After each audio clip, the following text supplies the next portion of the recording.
Karl Rove, one of the most experienced Republican strategists in modern American politics, went on Fox News and said something that should have stopped every viewer in their tracks. He said, "I think it will have a huge impact on 2026 because as these changes, particularly the Medicaid changes, come into effect, people are going to be losing their coverage." That was not a Democrat sounding the alarm. That was not an activist organization issuing a press release. That was Karl Rove, the architect of George W. Bush's electoral victories, warning his own party on their own network that what is coming after this summer will fundamentally reshape the political and economic landscape of this country. And a political scientist at the University of Portsmouth said by November 2026, for many Americans, their wallets may be on life support. And Newsweek reported that the Medicaid cuts included in the One Big Beautiful Bill Act could prove costly to the Republican Party if the promised tax cut benefits are not felt universally. And concerns over Medicaid and the closure of rural hospitals are unlikely to be welcomed in close-fought districts. And the Center for American Progress called what was signed into law on July 4, 2025, the largest cuts to basic needs programs in United States history. And the Center on Budget and Policy Priorities estimates that up to 15 million more people could be without health insurance by 2034. And the Johns Hopkins Bloomberg School of Public Health said the $50 billion set aside for rural hospitals to deal with the fallout is not enough to make up for the potentially seismic shifts that could start taking place very soon. And what I am about to walk you through is the month-by-month sequence of events that begins the moment the last summer barbecue ends and the calendar turns to September. Because the summer, as devastating as it will be with the electric bills and the gas prices and the grocery costs, is the calm before what comes next. The summer is the appetizer. September through December is the main course. And the main course is going to be the most painful 4 months for American families since the fall of 2008. And I am going to tell you exactly what happens each month, what it costs, who it hits, and what you can do about it before September arrives. Because the families who see this timeline before it unfolds will have 5 months to prepare for what is coming. And the families who do not see it will wake up in October wondering why nobody warned them. This video is the warning. And if you are over 50, if you are on Medicaid, if you depend on SNAP, if you are self-employed and buying insurance on the marketplace, if you are retired and living on Social Security and a small savings account, if you are a working family that was managing before January and is no longer managing now, then what I am about to describe is not abstract economic analysis. It is the specific, documented time sequence of events that will determine whether your family's financial trajectory recovers or permanently declines over the next 120 days. And every event on that timeline is already in motion. The legislation has been signed. The implementation dates are set. The crop yields are determined. The gas prices are embedded, and the only variable is your response. And the time to respond is now. Not in September. Now. While there is still a window between the warning and the impact. September. The fall harvest arrives and the grocery prices that land on your table will redefine what American families can afford to eat. The CEO of Helios AI said, "We are at the beginning of the worst food crisis we have ever seen with global food prices heading 12 to 18% higher by year-end. The fuse was lit in February when the Strait of Hormuz closed and urea prices surged to $650 per ton. Corn acreage dropped 3.5% as farmers pivoted to soybeans because they could not afford fertilizer. The cattle herd is the smallest in 75 years. Farm bankruptcies surged 46%. Farm debt is projected at a record $624.7 billion. And the USDA crop reports that come out in August and September will confirm what the agricultural data has been signaling since April. The yields are reduced. The corn harvest is smaller, the feed costs for livestock are higher, and the animal protein chain that runs through corn, beef, poultry, pork, dairy, eggs is about to reprice upward simultaneously. Food manufacturers told Food Navigator USA that they have already pulled every cost management lever. Shrinkflation, reformulation, reduced promotions.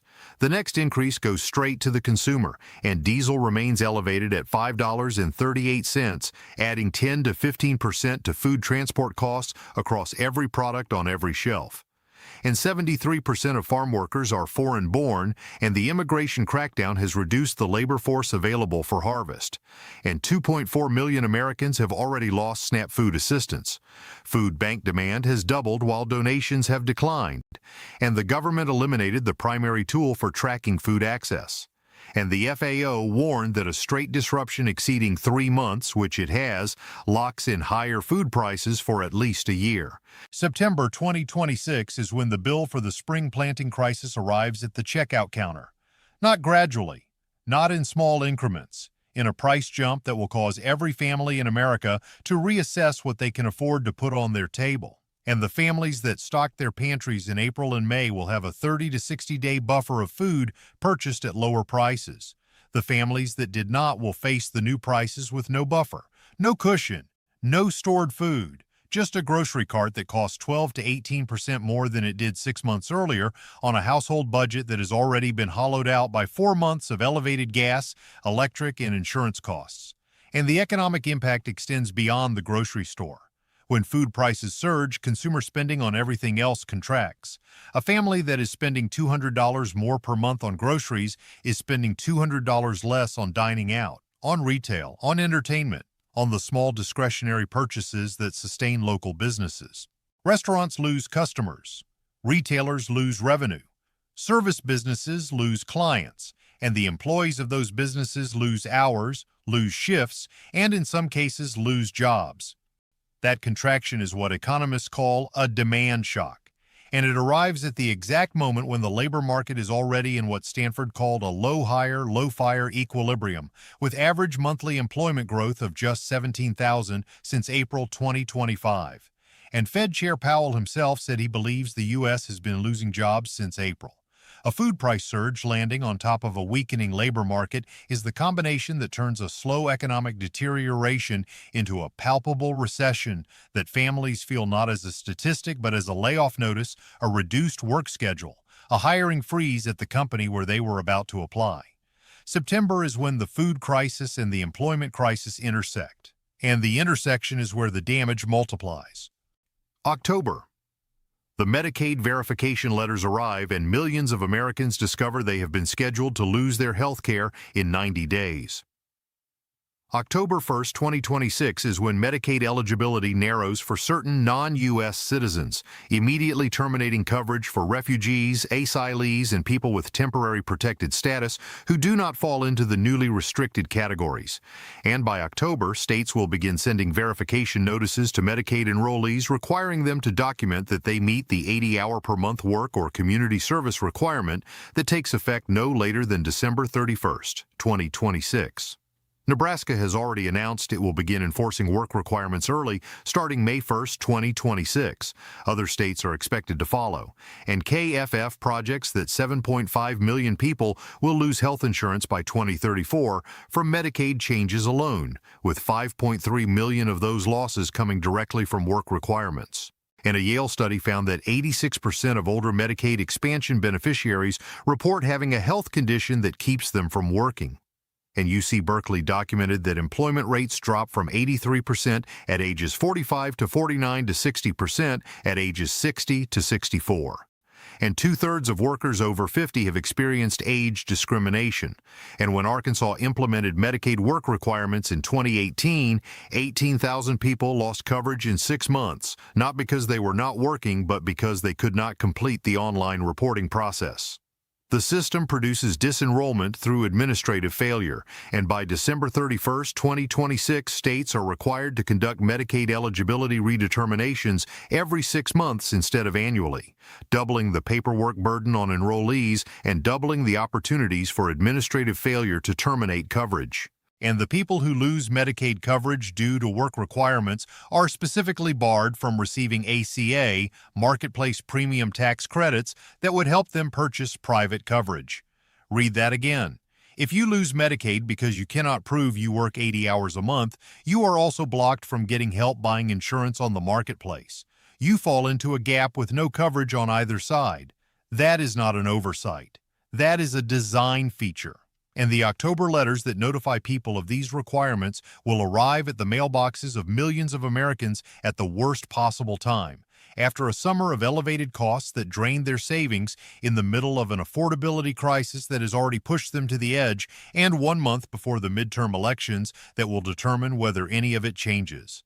And the people who receive those letters will have approximately 60 to 90 days to comply.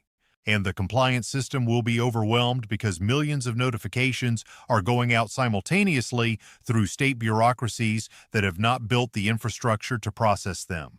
And this is the part of the October timeline that I need every viewer to understand because it reveals the architecture of the system. The Medicaid work requirements were written to take effect no later than December 31st, 2026. The midterm elections are on November 3rd, 2026. The letters notifying people of the requirements arrive in October, which means the notification arrives before the election, but the coverage termination arrives after the election. The voters receive the letter. They feel the fear. They may even vote based on that fear. But the actual loss of coverage does not happen until January 2027, which is after the election results are certified, after the new Congress is sworn in, and after the political consequences of the vote can no longer be applied retroactively. The pain was designed to arrive in 2 phases: the warning before the election, the implementation after, and the people who designed this timing are sophisticated political operators who understand that a voter who has received a threatening letter but has not yet lost their coverage is a voter who is anxious but not yet angry. And an anxious voter can be manipulated with promises. An angry voter who has already lost their coverage cannot be. That is why the timing is what it is, and that is why I am telling you about it now in April, 6 months before the letters arrive, so that you understand not just what is happening, but why the timing was chosen. Because when you understand the timing, you understand the intent.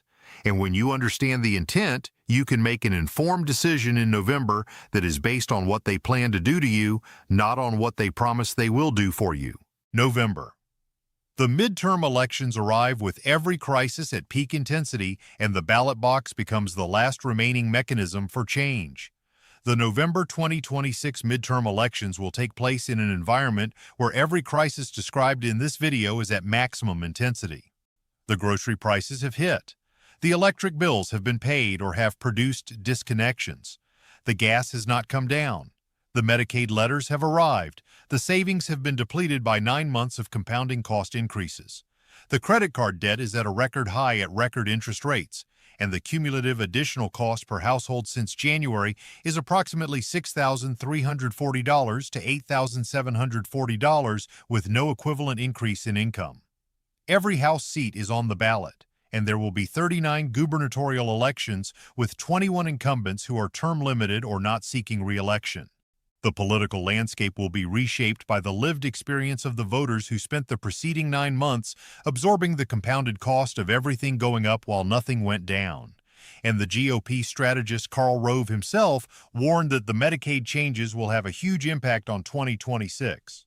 And the House Democrats' campaign arm called the vote for the One Big Beautiful Bill Act the defining contrast of the midterms and predicted it would cost the GOP its majority. And Newsweek reported that there are many more Americans on Medicaid than there are billionaires, and the bill skews heavily against the poor. And a political analyst noted that the White House may have calculated that these people do not vote anyway, but history says Americans vote on how healthy their wallet feels. And by November 2026, a lot of wallets will feel very sick. The families who lost Medicaid coverage will vote. The families whose grocery bills surged 12 to 18% will vote. The families whose electric bills hit numbers they had never seen will vote. The families whose savings were depleted will vote. And they will remember what was signed on July 4th, 2025. They will remember that the Medicaid work requirements were timed to begin after the election.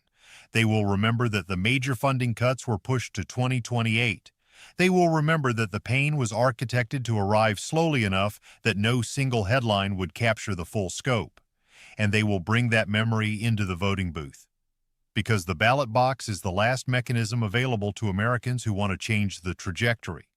And the trajectory right now is pointing toward a country where 15 million more people will be uninsured by 2034, where rural hospitals are closing, where food assistance is being cut while food prices surge, where the safety net that took decades to build was cut by $1 trillion to fund tax breaks for the wealthiest Americans, and where the people who made those decisions are asking the people who are paying for them to re-elect them.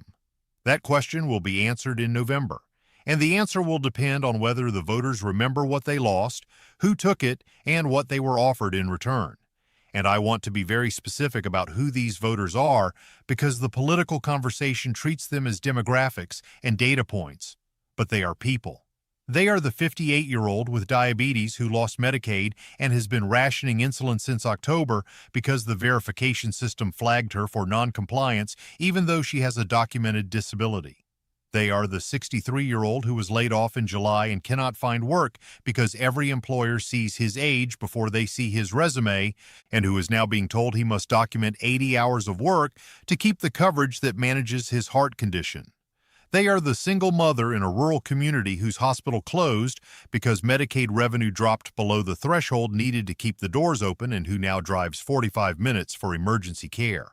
They are the retired couple in Florida whose home insurance tripled, whose electric bill doubled, whose grocery costs surged, whose Social Security COLA was consumed by the Medicare premium increase before they bought a single meal. And every one of them will walk into a voting booth in November carrying the cumulative weight of 9 months of compounding damage. And they will remember, because the damage is not abstract. It is in their mailbox. It is on their kitchen table. It is in their medicine cabinet. And it is on the ballot. December. The Medicaid work requirements take full effect and the largest coverage disruption since the pandemic begins on New Year's Eve. December 31, 2026 is the deadline. By that date, states must have implemented the 80-hour-per-month work reporting requirements for Medicaid expansion enrollees aged 19 to 64. And on January 1, 2027, the coverage terminations begin. The Social Security Commissioner is required to notify refugees, asylees, and humanitarian parolees that their Medicare benefits will be terminated as of January 4, 2027. The 6-month eligibility redeterminations begin cycling through the entire Medicaid expansion population, and the SNAP benefit formula will be frozen, eliminating the USDA's ability to adjust the cost of the Thrifty Food Plan to reflect the actual cost of a healthy diet. Benefits will be locked at levels that do not account for the 12 to 18% food price increase that arrived in the fall, and the Center on Budget and Policy Priorities estimates up to 15 million people could become uninsured over the next decade from the combined Medicaid, ACA, and CHIP changes, and the Johns Hopkins Bloomberg School of Public Health described it as potentially seismic, and the AMA expressed outrage at the passage of legislation that will cause an estimated 11.8 million people to lose health care coverage. And for the families who spent the entire year, January through December, absorbing compounding cost increases on every line item of their household budget, December 31st is the final blow.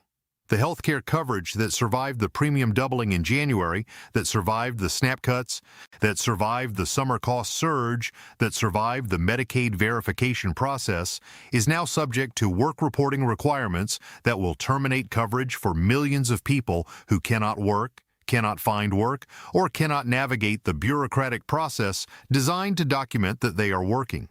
And the coverage loss will not be temporary. Once someone is disenrolled from Medicaid due to work reporting requirements, re-enrollment requires starting the application process from scratch. In states with long processing times and overwhelmed eligibility systems, that gap in coverage can last months. And during those months, a medical emergency becomes a financial catastrophe. A hospitalization becomes a bankruptcy. A diagnosis becomes a death sentence for the uninsured person who cannot afford the treatment. And the healthcare system that was supposed to prevent those outcomes was cut by $1 trillion to fund tax cuts that went predominantly to people who already had healthcare, already had wealth, and already had everything the people losing Medicaid are about to lose. That is December 31st, 2026. That is the moment this summer ends and the real damage begins. And I want you to understand what coverage loss actually looks like at the human level because the policy language is clinical and the numbers are abstract, and neither captures what happens to a real person on January 1st, 2027 when their Medicaid card stops working. It means the prescription that managed their blood pressure costs $340 per month out of pocket. It means the insulin that controlled their diabetes costs $700 per month without insurance. It means the doctor visit that caught the early warning signs of a stroke costs $250 that they do not have. It means the emergency room visit that they used to access at no cost now generates a bill of $5,000 to $15,000 that will follow them into collections, damage their credit, and compound into a financial catastrophe that takes years to recover from. And for the families with children, coverage loss means the child's asthma inhaler that cost a $5 copay now costs $300 out of pocket. The child's well visit that caught the developmental delay early is skipped because there is no coverage. The child's dental appointment that prevented the cavity from becoming an abscess is deferred until the pain becomes unbearable and the emergency room becomes the only option. And the cost of that emergency room visit for an uninsured child is higher than the cost of the preventive care that would have prevented it. The system saves money by cutting coverage and then spends more money treating the crises that the coverage would have prevented. That is not healthcare policy. That is arithmetic that punishes the sick for being poor and punishes the poor for being sick. What you can do before September to position your family for the hardest 4 months in a generation. I have described what is coming. September through December. Grocery prices surging from the failed harvest. Medicaid letters arriving. Elections reshaping the political landscape. Work requirements terminating coverage on New Year's Eve. And the compounded weight of 9 months of cost increases landing on household budgets that have been stripped of every financial buffer. That is the landscape, and you have approximately 5 months before September arrives to position your family inside it. First, stock your pantry before the fall harvest prices hit. Every dollar of shelf-stable food purchased before September is a dollar of food security purchased at today's prices, which are 12 to 18% lower than what they will be in October. Rice, beans, oats, pasta, canned goods, cooking oil, peanut butter, canned tuna, dried fruit. Buy 30 to 60 days worth. Not in panic, in preparation. Second, if you or anyone in your family is on Medicaid, start documenting your employment, community service, or exemption status right now. Do not wait for the October letter.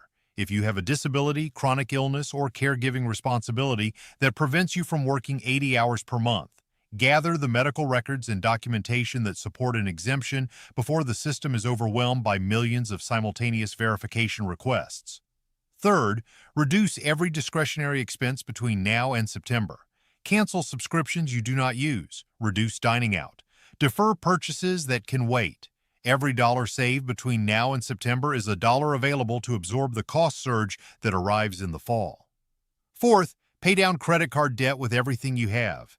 At 22.76% interest, every dollar of balance you carry into the fall will compound against you during the exact months when your expenses are highest.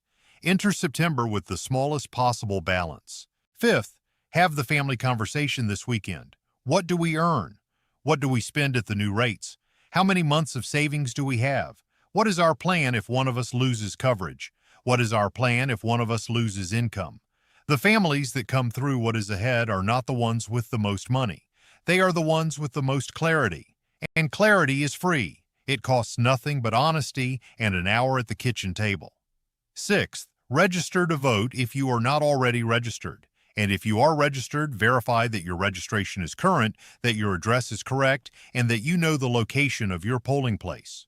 Because the November midterm election is the one mechanism remaining that can alter the trajectory of what is happening to your health care, your food assistance, your savings, and your financial future. And the people who signed the legislation that created this timeline are counting on low turnout. They are counting on the exhaustion of the people they harmed. They are counting on the belief that voting does not matter. And every person who stays home in November is a person whose silence is counted as consent for what was done to them. Do not consent through silence. Participate through presence. And the participation starts now with registration, with education, with sharing this video with someone who does not yet understand what is coming. Seventh, check on your neighbors, especially the elderly ones, especially the ones who live alone, especially the ones on Medicaid and SNAP who may not understand the verification letters when they arrive. The safety net is being cut, but the community net, the one that is built person by person, check by check, conversation by conversation, that net is the one that no legislation can eliminate. Be part of that net. Because the fall of 2026 is going to test not just household budgets, but the bonds between the people who share a street, a building, a congregation, a community. And the communities that hold together will survive what the communities that fracture will not. I want to close by saying this as directly as I know how. The summer of 2026 is going to be devastating. But the summer is not the destination. The summer is the runway. The destination is the fall. September through December 2026 is when the full weight of every policy decision, every market disruption, every supply chain failure, every benefit cut, and every cost increase that has been building since January finally lands on the American household simultaneously, and the families that prepared will absorb it. They will be uncomfortable. They will make sacrifices, but they will survive with their homes, their health, their savings, and their dignity intact. And the families that did not prepare will discover in October what they should have known in April, that the grocery bill was coming, that the Medicaid letter was coming, that the work requirements were coming, that the coverage termination was coming, that every cost was going up and every safety net was being cut, and nobody in Washington was going to stop it, because stopping it would have required admitting what they did. And they will not admit what they did. They will campaign, they will fundraise, they will blame the other side, but they will not admit that the largest cuts to basic needs programs in American history were signed on Independence Day to fund tax cuts that the majority of the population will never feel. You know now. You have the timeline. You have the data. You have the plan. The only question is whether you act on it. Act. Before September. Before the letters arrive. Before the prices hit. Before the coverage ends.